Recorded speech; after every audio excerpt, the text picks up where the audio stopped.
Good morning, good morning, good morning. Ayan na po mga ka-project, yung kung inyo pong makita yung in-upload ko po ng nakalipas na skeleton. Ngayon ayan na po siya, no. Hindi na po namin kasi na videohan dahil yung inilalagay yung bubong. Umulan po. Kaya ayan, hindi ko na siya nahabulan ng picture pero nalagyan na po namin ng bubong. Alam niyo ba mga ka-project kung magkano ang ginastos namin diyan, ano? Buong buo po, bali kasi tubular po 'yan, ano. Nasa 18,000, no?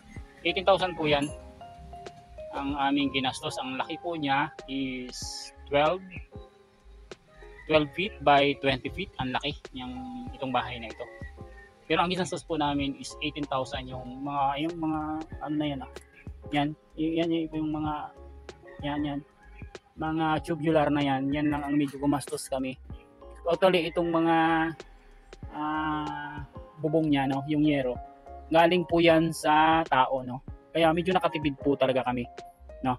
At saka ito din yung mga itong mga dingding na ito, plain sheet, no, galing din buo na nalipatan na.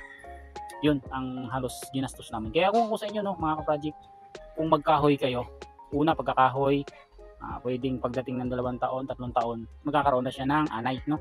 Ito kasi dito tulad niya nakalapat sa lupa,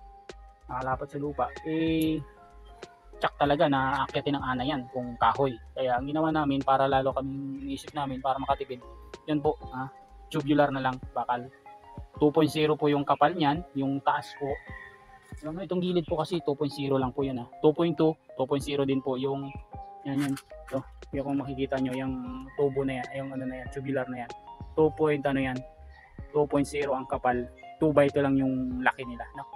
Lahat halos yan 2x2. Yung iba singit-singit na lang po, no.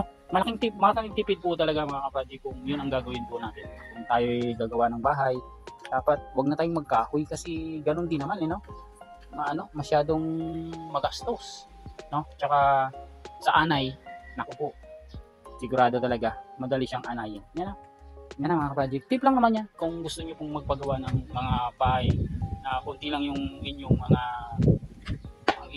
budget.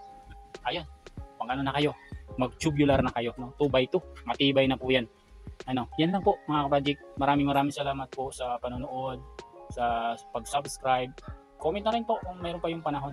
No, maraming salamat po. Yan po yan yung aming gawa nung nakalipas, pati yung pinto. Ito na yan. Ito na yung pinto namin na ginawa. Ito yun, yung frame. Sabi ko na ang frame ng pinto, ayun na siya. Yan na siya. Yan. Ito na yun. Yung frame ng pinto. Yan. Yan na siya. Nabuo na, no? Simple lang. Kaysa bumili po kayo ng, magkano na ngayon yan? 2.5 yata, no? Pinto. Pero hindi masyadong matibay. Ito, matibay na siya kasi 1x2 po yan. No? 1x2. Tapos, nilagyan namin ng plywood na 3/4. Makapal siya talaga, no? Halos puro puro gawa lang talaga ng paraan. Kasi yung Pilipino talaga, magaling talaga yan, lalo na sa paggawa ng paraan para makatipid. Kaya kung ako sa inyo, huwag kayong masyadong magpakagastos ng malaki, lalo na kung ganito na naman ang gagawin yung bahay. Hindi na kayo magkahoy. Mas tipid po talaga pag mag-tubular po kayo. Tara na, maraming salamat. Bye!